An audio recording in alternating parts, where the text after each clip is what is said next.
Hello guys, आज के video session में हम लोग पढ़ने वाले हैं कैपिटलाइजेशन के बारे में, जिसमें हम लोग कैपिटलाइजेशन के सारे चीज़ों के बारे में डिस्कस करें। तो सबसे पहले हम इसके क्या क्या पढ़ने वाले हैं आज के वीडियो सेशन में ये बता देते हैं आपको।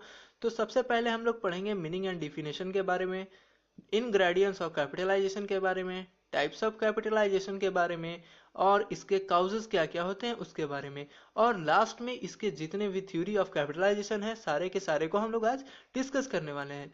सो without wasting time let's go on the topic. सबसे पहले स्टार्ट करते हैं meaning and definition of capitalization. So capitalization has been derived from the word capital. The term capitalization is used only in relation to companies and not in respect to sole proprietors or partnership firm. It represents total investment or resources of a company. Means capitalization word जो है वह capital से बना है, जो किसी भी company के रिसोर्सेस और इन्वेस्टमेंट को दर्शाता है, ना कि किसी पार्टनरशिप और सोल प्रोप्राइटरी फर्म के। ठीक है, तो ये थे definition of meaning of capitalization. ठीक है, इसके इंग्रेडिएंट्स क्या क्या हैं। इसके इंग्रेडिएंट्स की अगर बात करें तो share capital, debenture capital, short term long term capital और फ्री रिजर्व्स, ये सारे बन मिलकर ही कैपिटलाइजेशन बनाते हैं, मतलब कैपिटलाइजेशन को इंडिकेट करते हैं। ठीक है, अगर हम इसके टाइप्स की बात करें कि what are the types of capitalization, then first type is over capitalization. Over-capitalization means the company which possesses an excess of capital in relation to its activity level and requirements. In the other word, we can say that over-capitalization means capital is more than the actual required. Suppose that किसी भी company को चलाने के लिए 1 लाख रुपए की आवश्यकता है। अगर उस कंपनी में 5 लाख रुपए आ जाते हैं तो क्या होगा, उस जितने भी पैसे हैं 1 लाख को छोड़कर, क्या उस पैसे का वह प्रॉपर वे में इस्तेमाल कर पाएगी? नहीं। तो वे क्या है, पैसे वेस्ट हैं, बाकी 4 लाख उसके लिए वेस्ट हैं। तो ये जितने भी वेस्टेड होते हैं उनको ओवर कैपिटलाइजेशन कहा जाता है। इसके कारण क्या क्या है, चलिए उसको भी देखते हैं। What are the causes of over capitalization? Then first one is over issue of capital by the company. Second one is borrowing large amount of capital at a higher rate of interest. And next, third one is providing adequate depreciation or to the fixed asset. ठीक है, ये सब importance causes थे over capitalisation के। अगर हम इन सारे चीज़ों से हट करके बात करें तो किसी भी कंपनी में ओवर कैपिटलाइजेशन होना उस कंपनी के रेपुटेशन को गिरा सकता है। क्यों? क्योंकि वह कैपिटलाइजेशन उनके लिए एक बोझ बन जाएगी बाद में। वे अगर अभी उस पैसे का प्रॉपर वे में इस्तेमाल नहीं कर पाते हैं तो फ्यूचर में वे जिनसे वो पैसे लिए हैं उनको लौटाने हैं और उनके लिए वो पैसे वेस्ट हो जाएंगे। इसलिए उनको उस पर हायर रेट ऑफ इंटरेस्ट देना पड़ेगा, उनको टैक्सेस पे करने पड़ेंगे, इसलिए ये कंपनी लॉसेस में जाएगी। तो over capitalization is not good for any company. And अगर हम नेक्स्ट वन की बात करें तो next one is under capitalization. अब अंडर कैपिटलाइजेशन क्या होता है? तो it is opposite of over capitalization. Means चलिए इसके डिफिनेशन को पहले देखते हैं कि what is the definition of undercapitalization. Then, according to this undercapitalization, actual capitalization is lower than the capitalization as warranted by the earning capacity.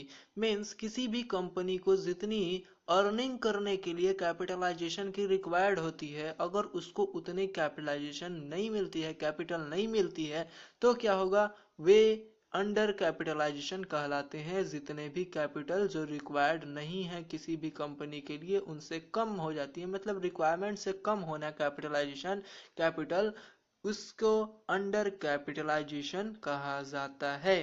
अगर हम इसके काउजेस की बात करें कि what are the important causes of under capitalization, then first one is under estimation of capital requirements.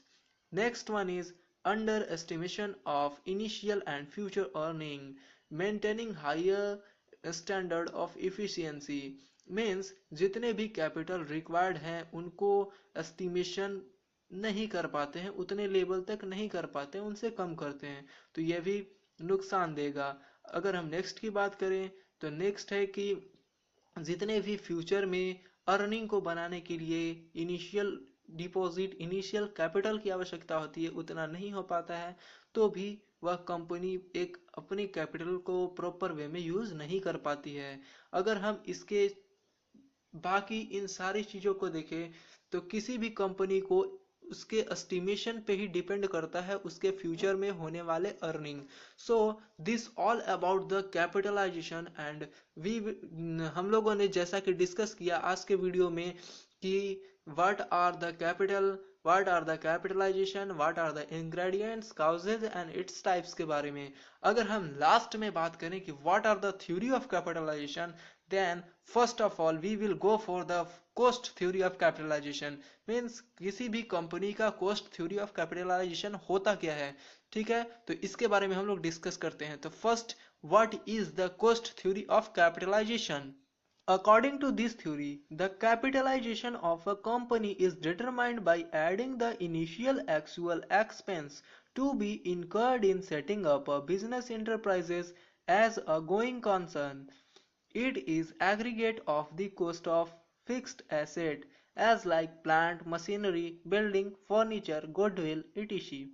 Means इस theory के हिसाब से, कोस्ट थ्योरी के हिसाब से किसी भी कंपनी को अर्निंग करने से पहले जितने भी खर्चे करने पड़ते हैं, चाहे वह फिक्स्ड एसेट में, हाँ फिक्स्ड एसेट में ही एग्जांपल ले सकते हैं इसका, फिक्स्ड एसेट में जैसे कि प्लांट, बिल्डिंग, फर्नीचर, ये सब सारे लगाने में जितने भी खर्च आते हैं किसी भी कंपनी को अर्निंग से पहले, उसको कॉस्ट थ्योरी ऑफ कैपिटलाइजेशन के अंतर्गत रखा जाता है। Means it is all equal to the cost theory of capitalization. अगर हम इसके नेक्स्ट थ्योरी यानी कि अर्निंग थ्योरी ऑफ कैपिटलाइजेशन की बात करें जो कि बहुत ही इंपॉर्टेंट थ्योरी है, then it is assumes that an enterprise is expected to make profit. According to it, its true value depends upon the company's earning and or earning capacity. Thus, the capitalization of the company or its value is equal to capitalized value of its estimate earning.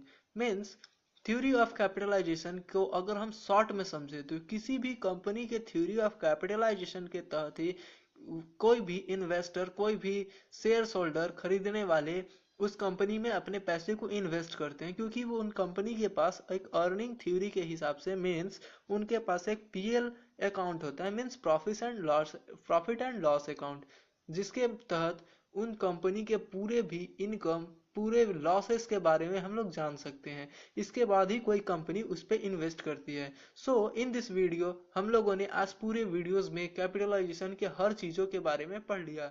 सो अगर आप लोग